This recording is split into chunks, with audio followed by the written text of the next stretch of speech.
Selamat pagi, Assalamualaikum warahmatullahi wabarakatuh. Perkenalkan, nama saya Andri Prasetyo.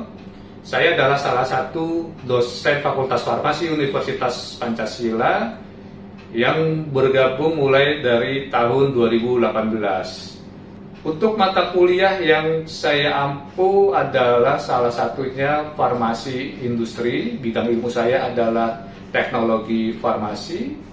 Dengan latar belakang saya sebagai praktisi, diharapkan mampu mendelivery farmasi industri.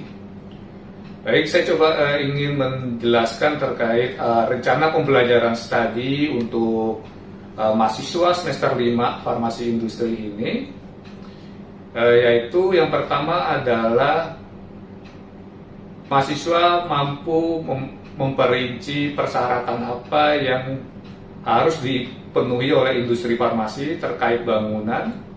Kemudian yang kedua, mahasiswa mampu memperinci terkait fungsi-fungsi bangunan yang ada di dalam industri farmasi. Kemudian yang ketiga, mahasiswa mampu untuk memperinci bagaimana pemeliharaan bangunan dalam industri farmasi. Dalam kegiatan belajar mengajar, saya menggunakan metode small group discussion, jadi lebih banyak memancing mahasiswa untuk bertanya. Oleh karena itu, di dalam perkuliahan saya selalu menyisipkan video pembelajaran, di mana di dalam video pembelajaran itu akan ditampilkan hal-hal yang dapat menarik mahasiswa untuk bertanya. Kemudian selain video itu juga saya juga menampilkan foto-foto yang menarik, ya, sehingga memancing pertanyaan bagi mahasiswa juga.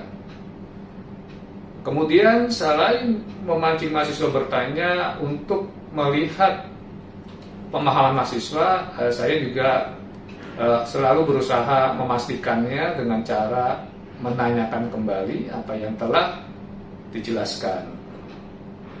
Berikut adalah materi pembelajaran saya pada bab 4 terkait bangunan dan fasilitas.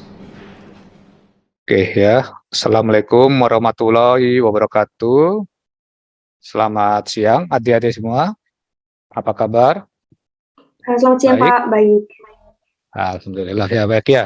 Kita ketemu lagi ya dalam materi kuliah farmasi industri. Pada hari ini kita masuk ke aspek bangunan dan peralatan ya.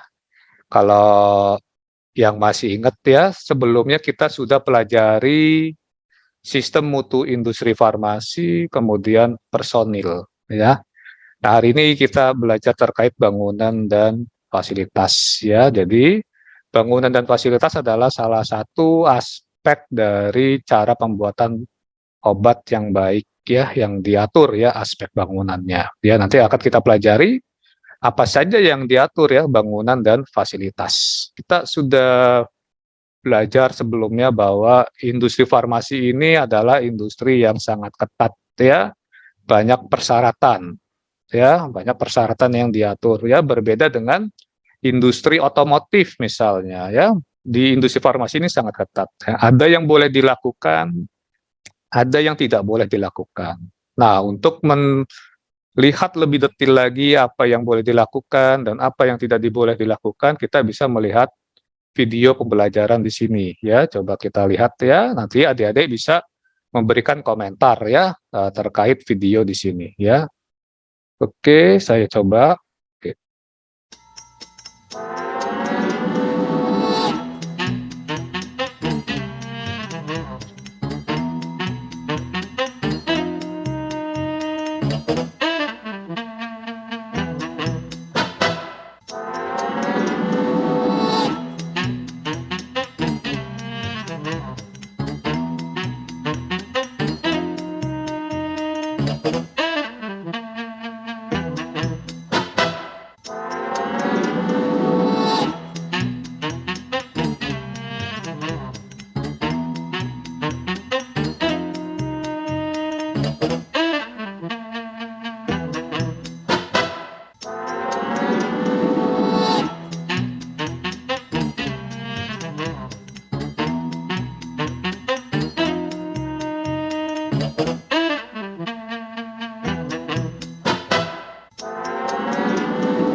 Oke, ya, udah dilihat kan? Coba siapa yang berani komentar tadi? Kira-kira apa sih yang tidak boleh dilakukan dulu ya di dalam industri farmasi ya, terutama di ruang produksi? Coba, ada yang berani jawab? Saya mungkin boleh coba jawab ya, Pak. Oh ya, silakan. Berdasarkan pengamatan saya, salah satu hal yang tidak boleh dilakukan itu tidak menggunakan APD dengan benar, yaitu tadi terlihat bahwa personelnya menggulung APD hingga lengan, padahal APD tersebut harusnya dilakukan itu berlengan panjang. Kemudian tadi terlihat bahwa personelnya makan di dalam ruangan produksi, itu juga tidak boleh. Begitu berdasarkan pengamatan saya, Pak. Ya, bagus ya. Di Yun Kurniawati tepat ya. Tidak menggunakan alat pelindung diri dengan benar ya. Kemudian makan tuh ya, makan ya. Kayak ngumpet-ngumpet ya. Makan apa tuh, snack ya, yang kayak kelihatannya manis tuh. Ada yang tahu nggak kira-kira kenapa sih di dalam pabrik obat itu nggak boleh makan? Ada yang tahu nggak kira-kira? Kenapa nggak boleh makan di dalam ruang produksi? Ya, kalau di kantin boleh ya, di luar ruang produksi boleh, di kantin boleh. Tapi kalau di dalam ruang produksi itu tidak diperbolehkan. Ada yang tahu nggak?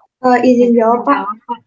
Baik, Ya, terima kasih Pak Andri. Selamat siang, saya Ya. Putri. Izin menjawab pertanyaan dari Bapak. Ya. Jadi tidak boleh makan di ruang produksi itu berkenaan dengan hal yang sangat kita hindari dalam misalnya kalau di ruang produksi itu berkaitan dengan kontaminasi seperti itu, Pak. Ya, betul ya. Jadi betul tadi yang dikatakan Putri ya. Makan itu dihindari ya, karena bisa mengkontaminasi produk ya, mengkontaminasi produk ya makanannya. Di samping itu kalau ada makanan biasanya ya, itu kan makanan itu kan biasanya manis ya, tepung-tepung itu manis, maka itu akan mengundang semut. Pokoknya manis-manis itu pasti mengundang semut, mengundang apalagi tikus, ya, hewan-hewan pengerat, ya, atau mengundang serangga, ya itu dilarang keras tuh ya. Hewan-hewan pengerat, ya, semut, serangga, ya, itu dilarang masuk ke dalam ruang produksi. Ya, kenapa? Karena nanti obatnya bisa terkontaminasi oleh hewan-hewan tersebut. Ya, nanti obatnya bukan menyembuhkan, malah bisa menyebabkan sakit. Ya, nah itu hal-hal seperti itu. Ya, tadi dikatakan juga ada yang pakai masker ya, maskernya tidak digunakan dengan benar ya, ditaruh kepala itu maskernya, bukan di mulut ya. Kalau di pabrik farmasi dari dulu sebelum ada pandemi itu sudah menggunakan masker ya. Kenapa menggunakan masker? Masker itu digunakan untuk melindungi personil dari obat yang berbahaya, kemudian juga melindungi obat ya dari orang yang tidak menggunakan masker ya. Kalau orang tersebut ngomong ya atau bersin tanpa menggunakan masker, produknya juga pasti akan tercemar ya. Jadi salah satu pertimbangannya adalah untuk melindungi personil dan melindungi produk tentunya ya. Kemudian tadi kita lihat lantainya ya, lantainya kan beda ya, lantai di pabrik farmasi sama di pabrik otomotif kan beda ya, terbuat dari epoksi ya, tidak ada celah-celah ya, tidak ada pertemuan ya, itu untuk apa? Supaya menjaga lantai di pabrik farmasi itu selalu bersih. Jadi banyak hal-hal yang dilarang juga ya, seperti tadi tidak boleh menggunakan jam tangan ya, perhiasan. Kenapa nggak boleh? Karena jam tangan ini tempat berkumpulnya debu ya, tempat berkumpulnya debu. Cincin juga tempat berkumpulnya debu di dalam ya, di dalam cincin itu ya, di dalam antara cincin dengan kulit itu biasanya tempat penumpukan debu tuh ya. Cincin jam itu termasuk Nah, itu adalah salah satu sumber pencemaran nanti ke produk, ya. Oke, itu sekilas ya. Nah, sekarang kita baru masuk terkait mengapa bangunan di industri farmasi itu harus diatur, ya. Harus diatur.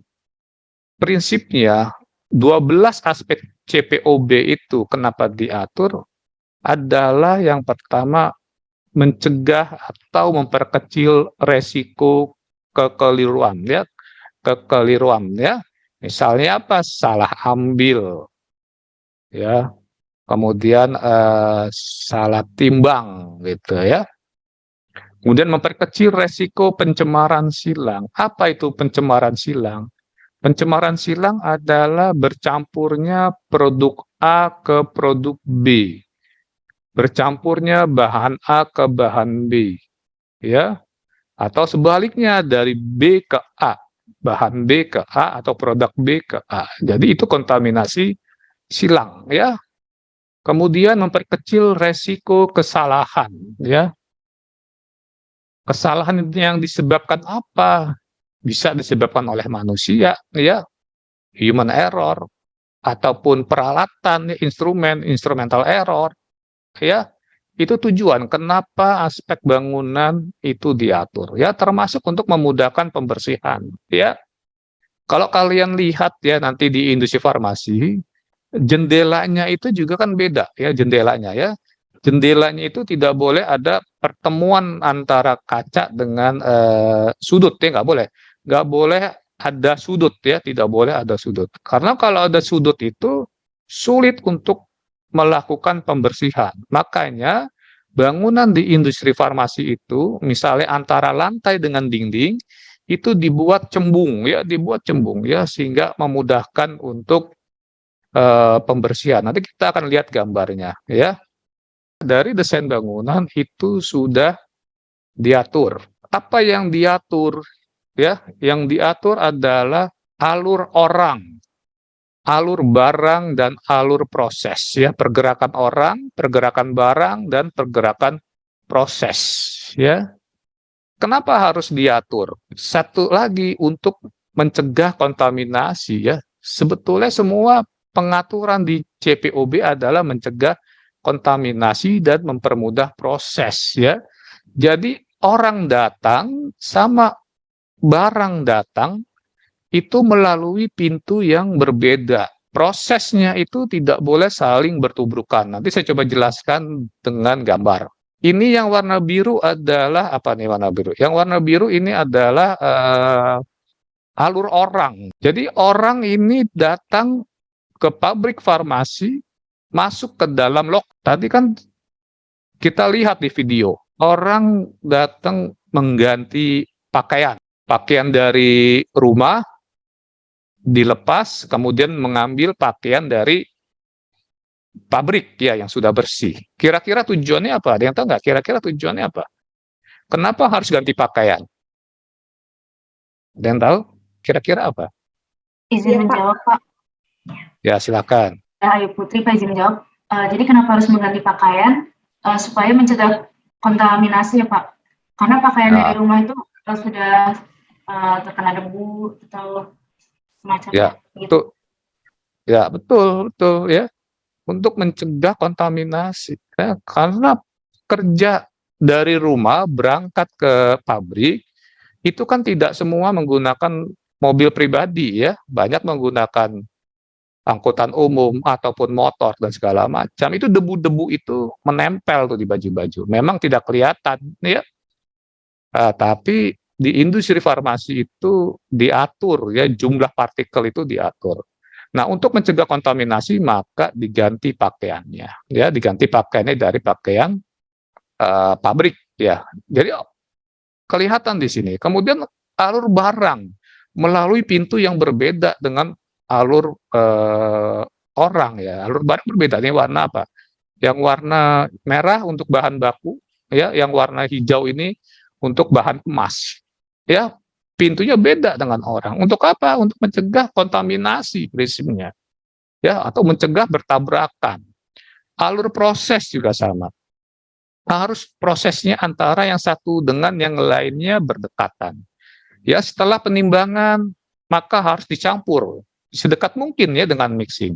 Setelah di mixing harus dicetak, berarti ruangannya harus dekat mungkin dengan pencetakan. Ya, tidak bisa habis mixing nanti nyetaknya di sebelah sini. Ya, kemudian balik lagi ke kanan, nggak boleh. Jadi alurnya juga diatur ya, diatur supaya efisien ya, supaya efisien. Ya, untuk apa? Supaya mencegah kontaminasi sebetulnya. Ya. Nah, coba ya, kita lihat di gambar, kita analisa dik. Ini kenapa tidak diperbolehkan kira-kira? Apa yang salah ini? Kira-kira apa yang salah di sini? Yang salah adalah pintu, ya, pintu. Ini pintunya kebuka nih dua-duanya, ya, nggak boleh. Pintu itu harus selalu dalam keadaan tertutup, ya. Kenapa? Kalau terbuka nanti akan terjadi pertukaran udara, pertukaran debu partikel dari dalam keluar, ya. Nah, ini adalah passbox, ya, tempat masuknya barang, ya, tempat masuknya barang. Ini nggak boleh juga dibuka dua-duanya, karena didesain salah satu pintu itu harus tertutup, nggak boleh dibuka dua-duanya. Karena kalau kebuka dua-duanya maka akan terjadi pertukaran udara, ya, pertukaran debu atau partikel, sehingga akan mengkontaminasi ruangan. Apalagi orang yang masuk nggak boleh ini nggak boleh ini ya. Orang ini nggak boleh masuk di dalam passbox, ya. Ini hanya untuk barang, ya. Tadi kan dikatakan alur orang sama alur barang itu beda ya, nggak boleh dalam pintu yang sama, ya. Oke. Kemudian di dalam pabrik ada fasilitas penimbangan, ya. Ada fasilitas penimbangan. Ya kan, setelah barang diterima kemudian ditimbang kan ya, ditimbang. Nah, ruang penimbangannya juga ada spek tertentu ya. Karena pada saat penimbangan itu membuka sampel ya, membuka sampel kemudian ditimbang, maka harus ada namanya makna helik ya. Makna helik ini untuk mengukur perbedaan tekanan ya. Dan harus ada HEPA filter di sini. Apa HEPA filter? HEPA filter adalah untuk mengalirkan udara bersih. Ya, ini udara yang bersih ya. Sudah difilter oleh HEPA ya, HEPA filter. Kemudian nanti udara bersihnya akan bercampur dengan debu-debu obat, nanti akan dikeluarkan ya, dikeluarkan, disaring lagi, masuk lagi ya. Masuk lagi ini adalah udara bersih ya. Jadi terjadi perbedaan atau terjadi pertukaran udara sebanyak 20 kali per jam ya. Jadi berapa kali itu? Hampir tiap 5 menit ya udaranya bertukar ya, udara bersihnya masuk. Prinsipnya adalah di dalam ruang penimbangan sama di luar ruang penimbangan ini harus berbeda tekanannya. Ya, harus berbeda. Di luar harus lebih tinggi, di dalam itu lebih rendah. Supaya apa? Supaya debu-debu itu tidak bisa keluar ya, tidak bisa keluar atau mengotori ruangan yang ada di luar. Oke, kita lihat di sini contohnya, ini contohnya ya. Ini ruang penimbangan, ini tertutup oleh plastik ya, plastik karton ya, plastik karton. Kemudian ini betul nih. Kalau ini nggak betul, ini ditutup ya. Kira-kira ditutup ini kenapa? Biasanya operatornya merasa gerah, padahal nggak gerah ya, karena udaranya kan udara bersih. Ya, hanya psikologis. Ini nggak boleh. Kalau diikat, maka yang terjadi adalah apa? Debu-debu yang di dalam ruang penimbangan akan keluar, ya, maka akan mengkontaminasi itu ruangan di sebelahnya. Oke, sampai sini ada yang ingin ditanyakan? Dipersilakan kalau ada yang ditanyakan. Cukup jelas? Cukup jelas Bapak, sampai saat ini belum ada. Oke, ya, cukup jelas ya. Oke, sekarang kita masuk ruang produksi ya. Di ruang produksi itu ada 6 ruangan ya yang diatur ya. Khususnya diatur itu artinya ruangannya harus terpisah dengan ruangan lain ya.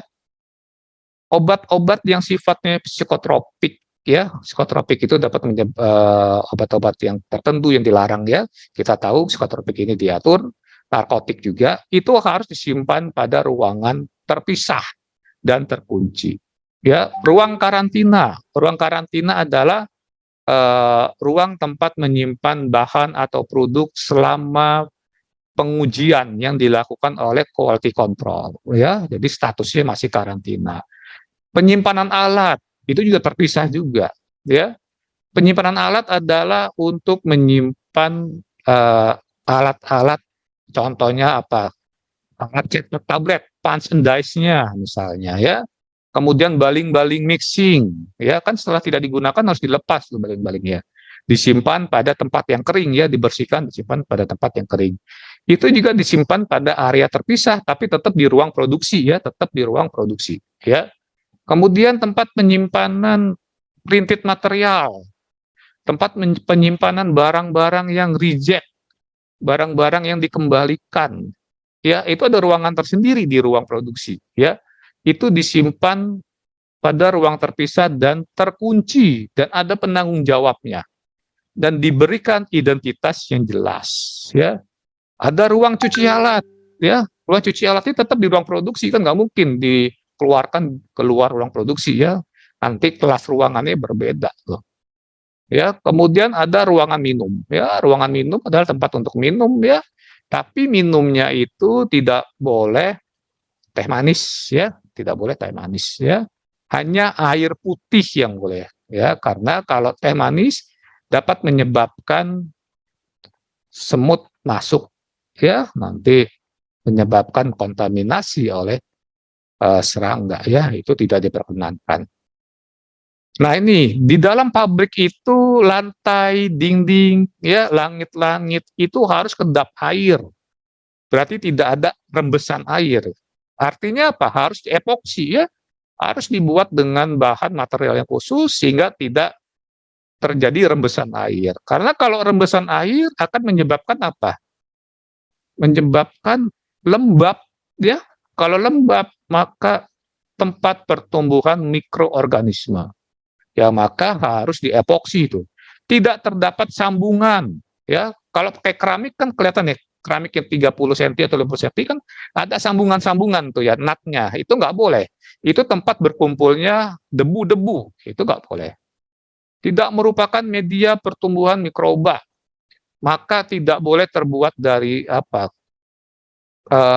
Kayu ya, atau lantainya itu harus selalu dalam keadaan kering ya, tidak boleh basah ya, karena kalau ada air maka akan menyebabkan apa, maka akan menyebabkan pertumbuhan mikroba ya. Hindari pemakaian dari kayu, karena kalau dari kayu akan lapuk ya. Lampu harus rata dengan langit-langit ya, rata ya, artinya rata dengan langit-langit ya, bukan kayak lampu gantung yang di rumah kita, itu nggak boleh tuh. Jadi kalau lampunya mati maka menggantinya dari atas, tidak boleh dari bawah ya. Kemudian sambungan listrik tertutup datar dengan permukaan. Nah ini contohnya, kita lihat contohnya ya. Nanti ada contohnya pipa. Pipa juga tidak menempel pada dinding. Kenapa nggak boleh nempel pada dinding? Karena kalau nempel pada dinding, bagaimana membersihkan bagian yang dekat dengan dinding? Kan nggak bisa tuh. Ya, bagian yang nempel di dinding itu tempat berkumpulnya debu-debu partikel. Makanya harus ada jarak sekitar 1 jengkal ya. Jadi pipanya menonjol keluar. Lubang udara masuk dan keluar ini harus dipasang untuk mencegah pencemaran terhadap produk. Itu tadi udara masuk itu tadi yang udara yang masuk dari atas ya, dari langit-langit itu yang dari HEPA filter. Kalau udara keluar yang menempel di dinding ya, menempel di dinding. Ya, nanti masuk lagi ke lubang udara yang di atas ya, setelah disaring oleh HEPA filter. Saluran pembuangan air ya dilengkapi dengan bak kontrol dan penutup ya. Supaya apa? Supaya tikus nggak bisa masuk dari saluran air ya. Di rumah kan kayak gitu.